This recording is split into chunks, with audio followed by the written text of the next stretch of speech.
Você está no canal Eu Estudo a Lição com o pastor Samuel Camilo. Hoje é sábado, dia 1º de julho de 2023. E estamos introduzindo a lição de número 2 do nosso trimestre, cujo tema será o grandioso plano divino centrado em Cristo. Nós estaremos, na verdade, analisando a introdução que o apóstolo Paulo fez da carta aos Efésios. O texto que servirá como base para o nosso estudo durante toda a semana encontra-se na carta aos Efésios, no capítulo 1, verso 3, que diz assim: Bendito seja o Deus e Pai de nosso Senhor Jesus Cristo, que nos abençoou com todas as bênçãos espirituais nas regiões celestiais em Cristo. Eu quero que você saiba que nessa semana teremos a oportunidade de poder estudar algumas coisas muito, mas muito profundas dentro da introdução dessa carta. Mas antes de podermos fazer isso, eu gostaria de convidá-lo para orar junto comigo. Talvez haja alguém aí do outro lado, e eu, nesse momento, enquanto falo para uma câmera. Não sei quem está aí do outro lado nesse momento, enquanto conversamos a respeito da lição da Escola Sabatina, mas sei que aí tem uma pessoa que talvez tenha, nesse momento, um coração pesaroso, um coração angustiado, um coração de alguém que não se sente, talvez, perdoado ou amado, porque talvez esteja orando e não tenha ainda tido a oportunidade de ver a resposta de Deus para aquilo que são os seus pedidos. Quero que você saiba que Deus se importa e que Ele se preocupa com você. Antes de subir ao céu, Jesus mencionou que Ele estaria conosco todos os dias até a consumação dos séculos. E que mais do que isso, que Ele ainda enviaria o outro Consolador, Espírito Santo, que estaria conosco sempre. E Ele está aí com você nesse momento. Mas eu gostaria de colocar diante de Deus cada um dos pedidos, tanto aqueles que foram enviados para a nossa comunidade de oração, como também aquele que está aí no seu coração agora. Às vezes nos sentimos realmente pequenos, porque oramos, clamamos a Deus e parece que nada acontece. Lembre-se que a Bíblia vai mencionar a história de Daniel, que durante 21 dias orou, jejuou, clamou a Deus, e parece que o céu estava em silêncio.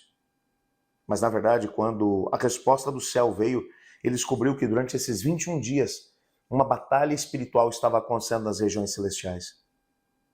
E ele só soube disso quando a resposta chegou. Mas ele não desanimou no seu pedido. E eu queria que nesse momento você se unisse a mim nessa prece. Por você, bem como também pelos nossos irmãos e irmãs que também têm pedidos. O fato de termos a oportunidade de pedir não significa que Deus não saiba daquilo que precisamos. Mas significa, sim, que Deus nos está dando uma oportunidade para nos aproximarmos uns dos outros. Porque toda vez que paramos para poder orar por alguém, nós estamos colocando de lado aquilo que são as coisas importantes para nós mesmos, para poder dizer a Deus: Senhor, eu também preciso de bênçãos, mas eu estou orando nesse momento pelo meu irmão, pela minha irmã, que é importante para mim. E eu sei que é importante para o Senhor.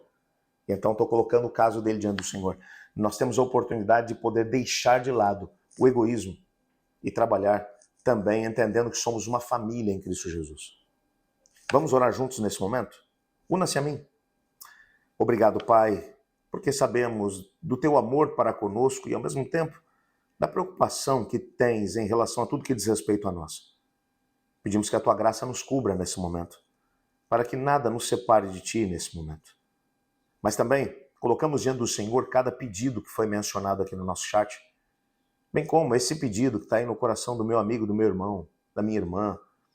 Talvez nesse momento eles estão se sentindo abandonados porque não conseguem visualizar a saída ou a bênção que estão buscando do Senhor. Mas sabemos que o Senhor se importa. Então só quero te pedir, Pai, que nesse dia, nesse momento, que a tua graça nos alcance e nos ajude a entender que o Senhor realmente se importa conosco. Responda-nos, pois o fazemos em nome de Jesus.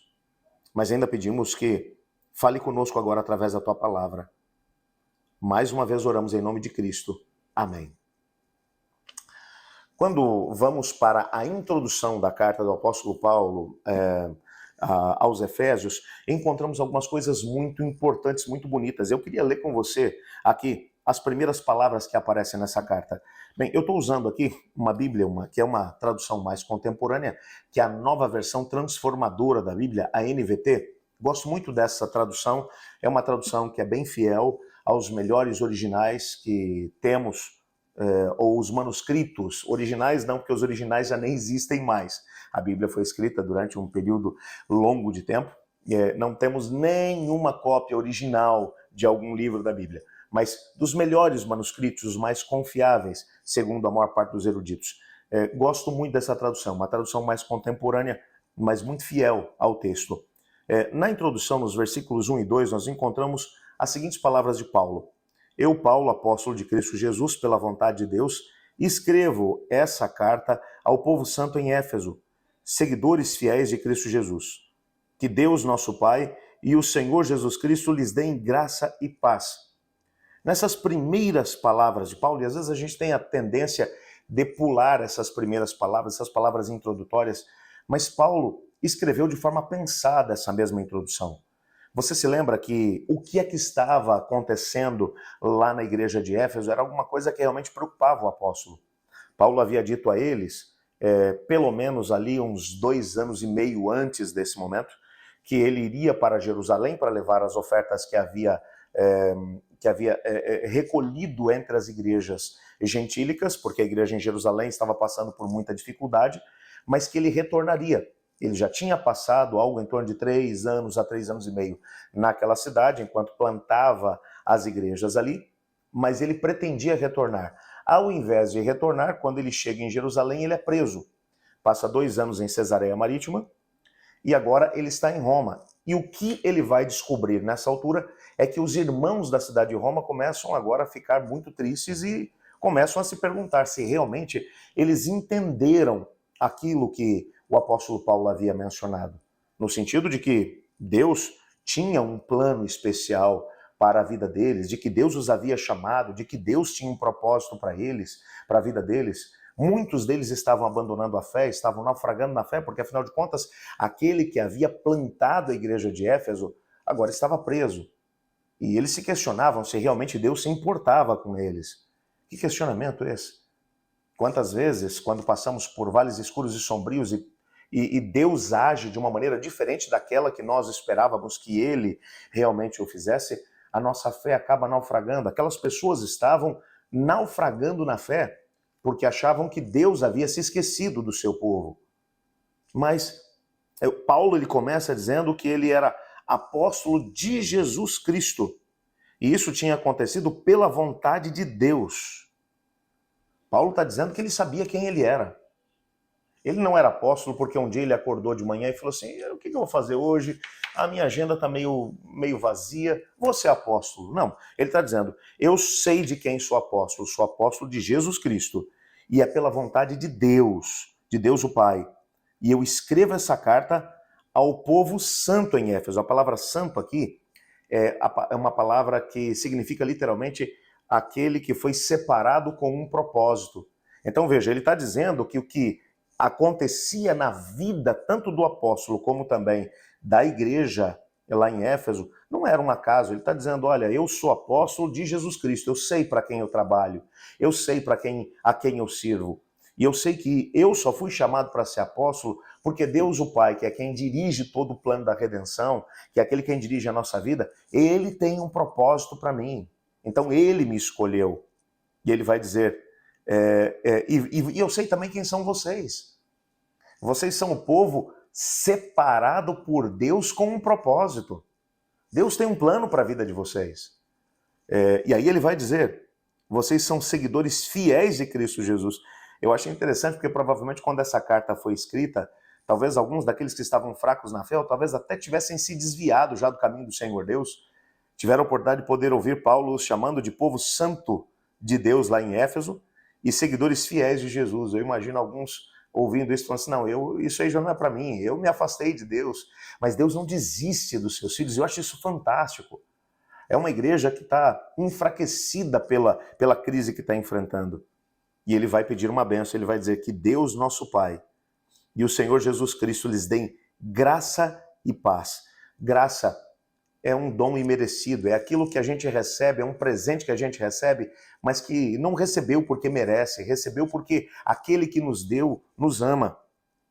Ele diz, eu quero que a graça de Deus venha sobre vocês, mas também a paz de Cristo Jesus. Eles estão enfrentando um momento em que o apóstolo está preso, as pessoas estão vivendo um momento de fragilidade, e ele diz: eu quero que vocês tenham paz. A paz que Cristo oferece não é uma paz que acontece com ausência de problemas e dificuldades. A paz que ele oferece é uma paz mesmo em meio a dificuldades e problemas. Isso a gente tem que ter bem claro diante da nossa mente. Deus nem sempre vai impedir que os seus servos sejam jogados na fornalha de fogo. Mas o que ele vai fazer é ir junto com os seus servos para a fornalha de fogo. Não foi isso que ele fez com Ananias, Misael e Azarias? Que, recebendo os seus nomes babilônios, Sadraque, Mesaque e Abidnego, mantiveram-se fiéis a Deus quando todas as pessoas se ajoelharam diante da estátua, e por isso foram jogados dentro da fornalha de fogo. Deus poderia ter evitado que eles fossem para a fornalha, mas ele preferiu deixar que eles fossem para a fornalha, para que dentro do fogo, ao invés de sentir a chama ardendo neles, eles percebessem a presença de Deus junto com eles. No livramento, o nome de Deus foi muito mais glorificado, no livramento dentro da provação, do que se Deus tivesse impedido que a provação viesse. Isso é a paz de Deus. E é interessante que os rapazes chegaram até a dizer para o Nabucodonosor: nem precisa mandar tocar música outra vez, porque nós não vamos nos ajoelhar. E se Deus quiser nos livrar, ele pode. E se não quiser também, a gente está pronto para morrer. Isso é paz. Paz mesmo em meio às dificuldades e problemas. Mas ele continua dizendo: todo louvor seja a Deus, o Pai de nosso Senhor Jesus Cristo, que nos abençoou em Cristo com todas as bênçãos espirituais nos domínios celestiais. Eu acho isso fantástico. Paulo está preso.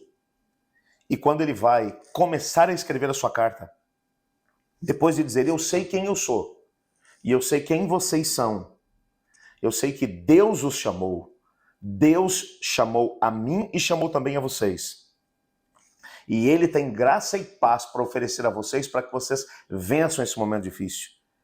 Mas ele agora ergue o seu pensamento a Deus o Pai, a Cristo Jesus, e louva ao Senhor por todas as bênçãos que Deus tinha derramado sobre eles. Aí eu pergunto a você: mas que bênçãos? Paulo estava preso. Paulo passou 2 anos preso lá em Cesareia Marítima. Depois, ao ir para Roma, o seu navio naufragou, ele foi picado por uma cobra venenosa. Agora ele está em prisão domiciliar, esperando que o imperador, na sua boa vontade, resolvesse julgar o seu caso. Que bênçãos! Quando a gente está em Cristo, quando somos alcançados por sua graça e ao mesmo tempo a sua paz toma conta do nosso coração, nós vamos ser capazes de enxergar aquilo que ninguém mais vê. Paulo percebia que em todos aqueles momentos, mesmo quando ele passava pelas dificuldades mais complicadas, bênçãos da parte de Deus vieram sobre a igreja. Nos 2 anos em que ele esteve preso em Cesareia Marítima, junto com o Lucas teve a oportunidade de poder fazer muitas entrevistas com aqueles que tinham vivido junto com Jesus e teve a oportunidade de poder escrever o Evangelho de Lucas. Quando Paulo sai de Cesareia Marítima e está indo para Roma e o navio é naufragado, por causa daquele naufrágio, ele tem a oportunidade de apresentar Cristo Jesus aos moradores da ilha de Malta, onde ele passou cerca de 3 meses por causa do inverno que assolava a ilha. Agora ele está em Roma e, apesar de estar preso, ele tem a oportunidade de, através do que Deus está fazendo, mesmo nos momentos em que ele está ainda em prisão, mobilizar a igreja de Roma para que a igreja passasse por um avivamento. Então Paulo está olhando para as bênçãos que Deus estava derramando, apesar das circunstâncias. Às vezes nós focamos o nosso olhar só naquilo que não está dando certo e nos esquecemos de olhar para o todo. Quando olhamos para o todo, nós somos exortados a dar graças a Deus. E o verso 4 aqui é fantástico e com ele eu quero terminar minhas considerações hoje. Ele vai dizer: mesmo antes de criar o mundo, Deus nos amou e nos escolheu em Cristo para sermos santos e sem culpa diante dele. Isso aqui é fantástico. Paulo está dizendo que nada pega Deus desapercebido, que Deus não é apanhado num susto e diz assim: gente, eu não estava esperando que isso acontecesse. Para Deus, o passado, o presente e o futuro são uma coisa só. Ele está acima dessa noção de tempo. E agora, o que Paulo está dizendo para a gente é que mesmo antes de criar o mundo, Deus já sabia de tudo aquilo que estaria acontecendo. E ele já tinha nos amado em Cristo Jesus, mesmo antes que nós fôssemos trazidos à existência. Ele tinha um propósito para nós, mesmo antes que nós fôssemos trazidos à existência. Isso não é a predestinação, como algumas pessoas querem dizer por aí, que Deus criou uns para salvação e outros para perdição. E disse, esse eu criei para poder queimar no fogo eterno, e esse aqui eu criei para poder ver comigo no céu. Então vou salvar esse e vou para fazer com que o meu nome seja engrandecido diante de todas as pessoas, eles saibam que eu sou todo poderoso, eu vou matar esses aqui. Não é assim que Deus age. Deus tem um plano para todos. Mas como ele deu livre-arbítrio para todos, nem todos aceitarão o plano de Deus. E dentro da sua soberania, Deus nos escolheu para sermos sem culpa. Isso é a graça de Deus sendo colocada diante de nós. Não é que nós não somos pecadores. Nós somos pecadores. Mas quando a graça de Deus é colocada sobre nós, nós somos vistos como se nunca tivéssemos pecado. E ele vai dizer, e mais do que isso, sem culpa diante de Deus e sermos santos. Ou seja, sermos separados com um propósito. Nessa semana a gente vai ter a oportunidade de podermos nos aprofundar dentro dessa mesma temática. Para poder entender que mesmo nas situações mais difíceis da vida, nós temos sempre a oportunidade de poder olhar para aquilo que Deus está fazendo, mesmo no meio do turbilhão de problemas e provações que a gente vive, ou olhar para os problemas e provações e esquecer que Deus continua ao nosso lado e preocupado com cada um de nós. Nessa semana você vai ter a oportunidade de poder tentar olhar para uma dessas duas vertentes. Você vai olhar para Deus ou você vai olhar para aquilo que o inimigo está fazendo? Bem, a decisão é sua. Eu espero que você decida viver para Deus, deixando que a graça de Cristo te alcance, e ao mesmo tempo entender que você foi separado por Deus com um propósito para esse tempo e para essa geração. Viva esse propósito nesse dia. Que Deus te abençoe, que Deus te guarde. Eu estudo a lição. E você?